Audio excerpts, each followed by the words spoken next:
sige, tama. Inaaresto ba ako? Oo. Sandali lang. Sandal lang. Pwede ba ako magtanong? May oras pa tayo mag-usap.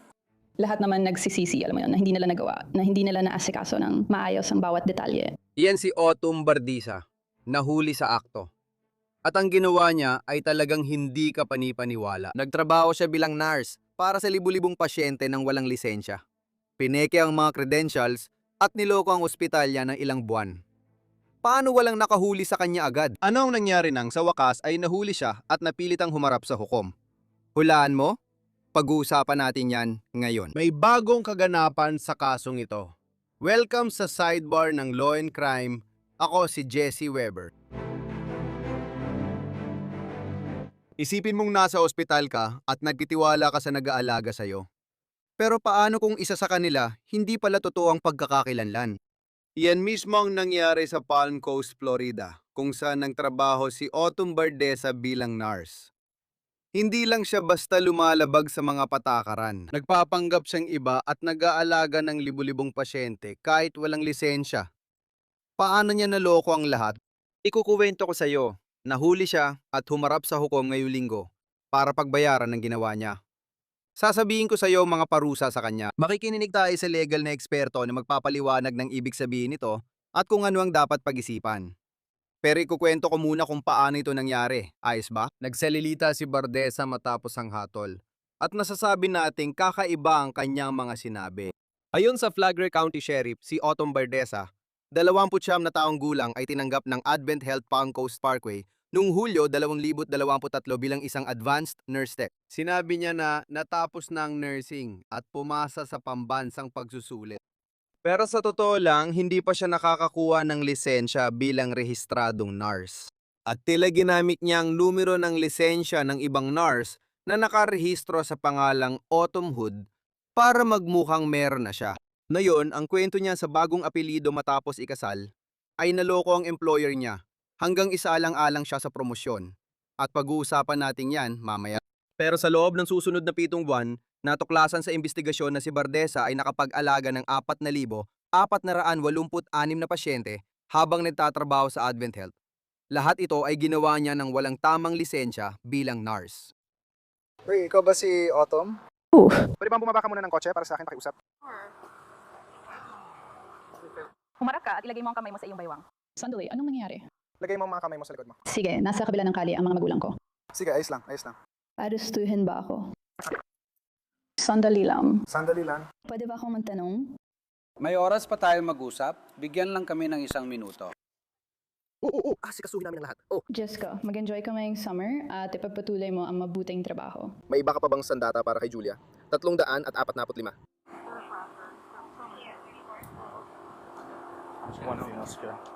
Kaya hayaan mong sabihin ko sa'yo, may warrant of arrest para sa'yo dahil sa isang mabigat na kaso. Okay? May piyansa ito, okay, na maganda naman. Sa tingin ko, 70,000 ang halaga ng piyansa, okay? Okay? Kaya mong magpiyansa para makalabas ka. Ano? Person? Alam mo ba kung tungkol sa lahat ito? Hindi naman, nagka-issue lang ako sa Department of Health, pero may lisensya ako. Sige.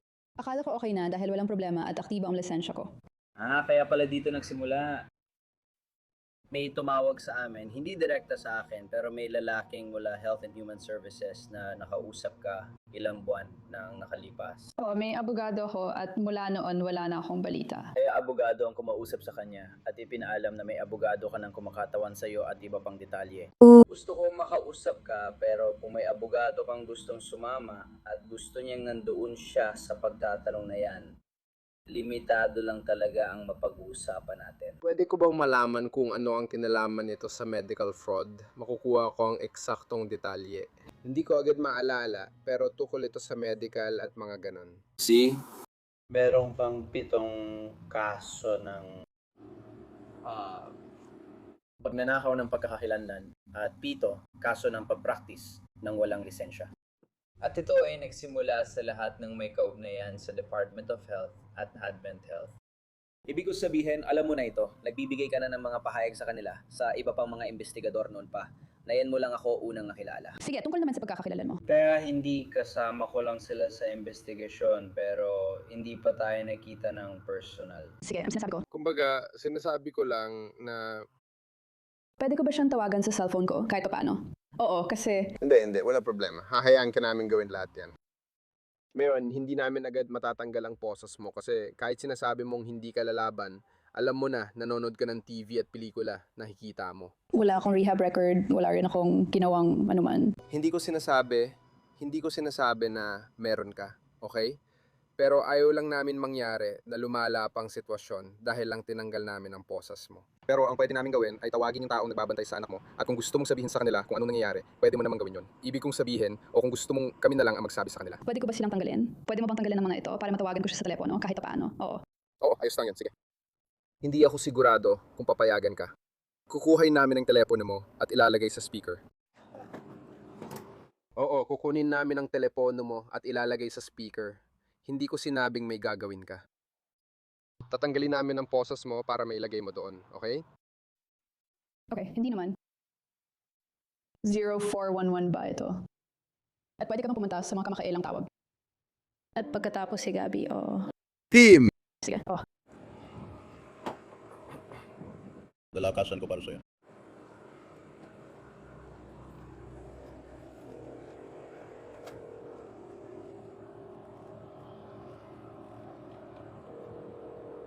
Mukhang bukas ang pinto mo sa harap. Oo, naglalakad ito. Oh, sige lang. Gusto mo bang pumasok sandali para makaiwas sa init? Uh. Ibig ko sabihin may iba pa bang tao sa loob ng bahay? Ang iyong mga susi. Sige, nakikita mo ba? Meron bang kahit sino? Meron pa bang ibang tao sa loob ng bahay? Aso ko lang siya pero tinatawag pa rin ako. Pwede ba siyang alisin? Wala naman akong gagawin. Hindi mo siya pwedeng tanggalin sa ngayon. Sige, halika, maglakad ka sa loob ng bahay mo. Dito, ang ibig ko sabihin, gaya ng sinabi ko, umupo ka lang.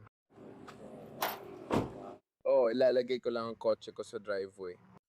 Kailangan ko lang sabihin, nakita mo ba balita na maraming Amerikano hirap sa utang ngayon?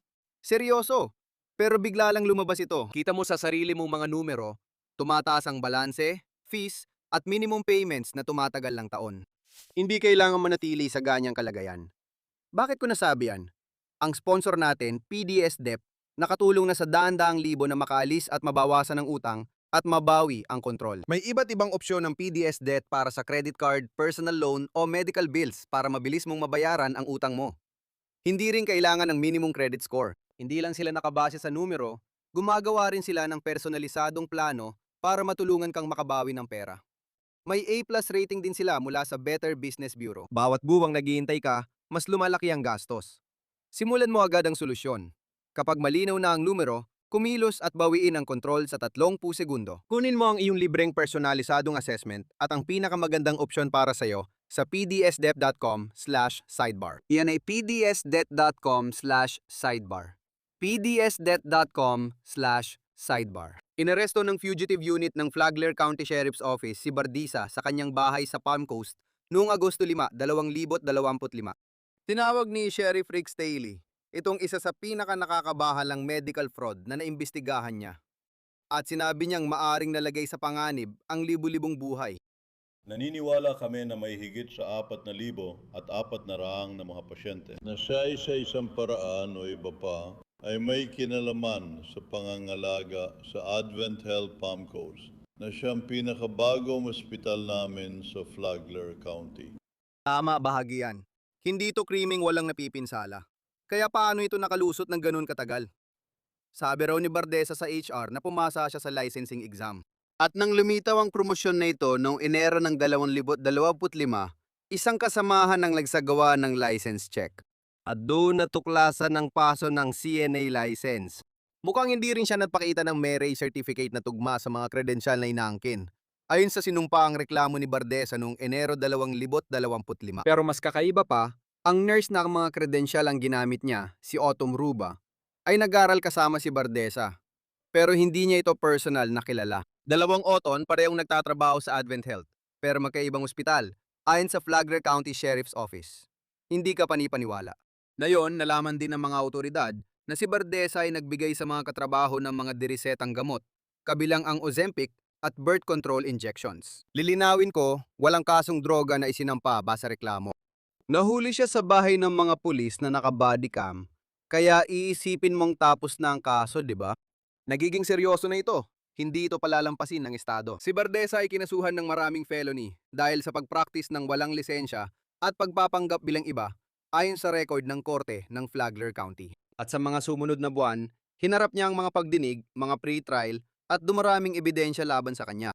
Pero ang twist, imbes na dumaan sa buong paglilitis, nauwi si Bardesa sa paggaya ng no contest na plea sa mga kaso. Abril 7 humarap siya sa hukom ng Flagler County. At alam mo ba, pag-uusapan natin kung ano mismo ang naging desisyon ng hukom, maya-maya lang. Pero bakit ayaw muna nating pag-usapan ito? Kasama natin ngayon ang trial attorney mula sa Florida na si Alexis Rosenberg. Matagal-tagal na rin mula nang huli natin siyang nakita. Gusto nating pag-usapan ito, kaya wag mo munang ibunyag ang hatol. Pag-uusapan natin kung ano ang hatol. Pero bakit siya nag-plead ng no contest? Sa halip na ituloy ang paglilitis, binawi niya ang dating not guilty plea at nagpasok ng nola catendre plea. Mali ang bigkas ko kanina, nola catendre. Ngayon, tama na ang sabi ko. 2 kaso. Pag-practice ng propesyong pangkalusugan ng walang lisensya at mapanlinlang na paggamit ng personal na pagkakakilanlan ayon sa mga record ng Korte ng Flagler County. Sa palagay mo, bakit niya ginawa ito? Itong particular na plea na ito na tinatawag naming NOLO sa batas ay parang pag-amin ng kasalanan ng hindi talaga umaamin. Ganun lang talaga yon. Espesyal na opsyon itong plea sa Florida. May ibang estado rin na meron pero hindi lahat ay may ganitong pakiusap. Hindi na nakapagtataka kung may akusado na pumipili ng ganitong pakiusap kapag nais nilang maghain ng hindi guilty na pakiusap. Ito ang kanilang pinipili. Ano ang benepisyo? Bakit hindi na lang aminin ang kasalanan? Lagi kong iniisip, ganun ba yon? Ayaw ko lang tumayo sa korte at aminin ang ginawa ko, hindi ko lalabanan ng prosekusyon o kaso. May kinalaman ba ito sa ayaw kong aminin? Pinuprotektahan ba nito ang mga karapatan mo? Well, hindi mo inaamin at medyo karaniwan ito sa Florida. Medyo kakaiba para sa isang akusado na tatanggap ng plea na magsabi ng, alam mo, hindi guilty, yung mismo mga salitang iyon. Kaya hindi ito kakaiba. Ang benepisyo, walang tiyak na benepisyo maliban sa katotohanang hindi ka talaga umaamin ng kahit ano. Kaya, posibleng mula sa, sa civil na pananaw, may ilang bagay na naaapektuhan doon na medyo iba kapag tinanggap mo ang plea na yon. Pero mula sa criminal na pananaw, hindi naman talaga. Nagulat ka ba? Based sa ebidensya, Magaling talaga ang abogado. Sigurado yan. Ibig ko sabihin, may abogado kami na pumasok at sa huli ay na-negotiate ang isang napakagandang plea para sa kanya. Kaya nagulat talaga ako. Pero gaya ng napag-usapan natin nung una itong lumabas, alam mo, akala ko talaga na mahihirapan ng prosecution kasi kinuha siya at may isa naman siyang lisensya. Kaya ba ito, tulad ng napag-usapan natin, ay isang kaso ng pagpapractice niya lampas sa saklaw ng lisensya niya. Pero hindi naman talaga umabot sa antas ng pagiging kriminal. Dahil meron naman siyang lisensya bilang Certified Nurse Assistant, wala lang talaga siyang lisensya na kaugnay sa pagiging RN. Naintindihan kita. Kaya ginawa niya ito at pagdating ng Abril 7 tama at ibinaba ng korte ang kanyang hatol at si Bardesa ay sinentensyahan ng 60 buwan ng probation. Walang maagang pagtatapos hanggang 36 na buwan, kaya 5 taon ulit ang probation. Walang early termination hanggang 3 taon. Tuluyang kinumpiska ang lisensya niya sa pag-nurse at ipinagbawal siyang magtrabaho sa medical na larangan. At inutusan din siyang tapusin ang moral recognition therapy. Magsagawa ng 50 oras ng community service at magsumite ng taos-pusong paghingi ng tawad na hindi bababa sa 500 salita. Ngayon, tinatalakay natin ang mga uri ng sentensya sa sidebar. Kakaiba ito pag-usapit ad natin. Oo, medyo kakaiba talaga ito. At ang hukom na ito ay mukhang napaka-maunawain dahil sa pinagdadaanan niya. Nag-aral ka, kumuha ka ng pagsusuli, pero wala namang ebidensya na may nasaktan kang pasyente. Mukhang naging maayos ka namang nurse. At talagang pinagdaanan niya lahat ng iyon. Ang tanging sinabi ng hukom ay hindi niya nakuha ang lisensya na medyo mahalaga. Kaya alam mo, sa tingin ko kakaiba na probation lang ang ibinigay niya sa kanya. Sa tingin ko, ang pinakamabigat dito ay hindi na siya muling makakapag-practice. Nalungkot din ang hukom dahil pwede sanang maging mahusay na nurse at kailangan ng publiko ng magagaling na nurse. Sa tingin mo ba may mensaheng ipinapadala ito? Hindi naman ako nakakakita ng napakaraming kasong ganito o ganito katindi. Pero nagpapadala ba ito ng mensahe sa ibang tao na inaakusa ang nagpa-practice ng walang lisensya? Sasabihin ko na nagpapahiwatig ito na pwedeng makalusot ng walang parusa. Sa tingin ko, ang kaibahan dito, sabi ng hukom, nag-aral talaga siya sa paaralan ng nursing. Kaya hindi ito tulad ng dati nating nakikita. Lalo na maraming kaso mula sa Miami kung saan may mga taong galing sa ibang bansa. At alam mo, nasa Miami sila sa garahe nila at gumagawa ng plastic surgery kahit walang medical na training. Malinaw niyang nilinaw ang hukom sa record tungkol doon, pati na rin na walang nasaktan, walang ebidensya na may nasaktan. Hindi, sa tingin ko, hindi ito nabibigay ng ganoon kalakas na mensahe. Dahil sa huli, nagsinungaling talaga siya sa kanyang employer at mali ang ipinahayag niya tungkol doon. Lisensyadong nurse siya at ginawa nila yon. Buti na lang walang nasaktan, pero pinayagan pa rin siyang mag-alaga ng mga pasyente bilang nurse at sa ganoong kapasidad at pwedeng may nasaktan sana. Paano naman ang sulat ng paghingi ng tawad? Bakit mahalaga yon sa legal na pananaw? Bakit inuutusan ng isang tao na gawin yon? Para sa akin, katawa-tawa talaga yon. Ginagawa nila ito sa mga batang nasa paaralan at para sa akin, katawa-tawa rin yon sa ganoong sitwasyon. Sa tingin ko, baka sinusubukan lang ng hukom na mag-isip ng kakaibang parusa. Siguro para mapaupo siya at pag-isipang mabuti ang ginawa niya at kung paano niya yon nagawa. Talagang maling desisyon ito, pero may epekto ba ito sa biktima? Sa tingin ko, wala naman. At hindi rin siguro ito epektibo bilang parusa. Sa totoo lang, para sa akin, medyo katawa-tawa ito. Nagsalita siya habang binabasa ang hatol at kinausap ang media pagkatapos. Sinabi niya kung dapat bang masira ang buhay niya dahil dito.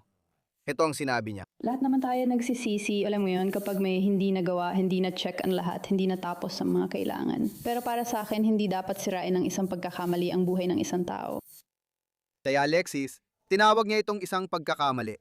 Ibig kong sabihin, inakusahan siyang naggamot ng mahigit 4,000 at 400 pasyente ng walang lisensya. Inakusahan siyang nagnakaw ng pagkakakilanlan ng ibang nurse. Sabi niya, pagkakamali lang. Yan ba talaga ang gusto mong sabihin matapos ang ginawa mo? At siguro, dito mo malalaman kung paano siya nag-plead.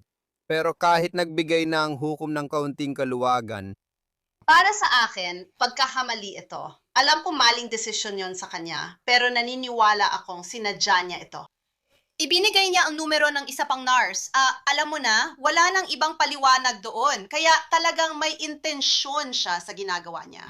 Sa tingin ko rin naman, ang employer sa Vent Health, alam mo na, ay may pananagutan din. Dahil may obligasyon silang tiyakin na ang kanilang mga nurse at mga medical na professional ay may tamang lisensya at credential. Pero hindi naman ibig sabihin noon na mawawala ang pananagutan niya sa kanyang mga ginawa. Ibig ko sabihin, sa totoo lang, wasak na ba talaga ang buong buhay niya? Hindi naman, pero ibig ko sabihin, siguradong kailangan niyang maghanap ng ibang trabaho kasi malamang hindi na siya makakabalik kahit matapos ito. Napakaliit ng posibilidad na bibigyan siya ng lisensya ng nursing board, hindi naman imposible kasi pwede siyang mag-apply ulit kapag tapos na ito. Pero malabong-malabo na bibigyan siya ng lisensya ng Florida bilang nurse. Inutusan siyang isuko ang lisensya niya bilang Certified Nursing Assistant na tingin ko ay expired na rin. Hindi siya pwedeng magtrabaho or mag-practice sa medical field at hindi rin pwedeng mag-apply ng lisensya doon. Pagkalipas ng 5 taon, pwede na siya. Pero nasa licensing board pa rin ang desisyon at ang licensing board sa ganitong sitwasyon malamang ay hindi siya bibigyan ng lisensya. nakaka-interes kasi una mong sinabi na mahirap ang laban ng prosekusyon. Pero binanggit mo rin ang ideya ng paggamit ng pagkakakilanlan ng iba. Hindi niya malampasan yon. Kaya sa tingin mo ba mahahatulan siya ng guilty kung dinala niya ito sa paglilitis? para sa ilan sa mga kaso. Oo, sa tingin ko kasi ang problema, yung paggamit ng peking pagkakakilanlan, paggamit ng ID ng ibang tao, sa tingin ko, malinaw yon. Madali sana yon para sa prosecution. Pero yung pagpapractice ng walang lisensya ay mas mahirap patunayan.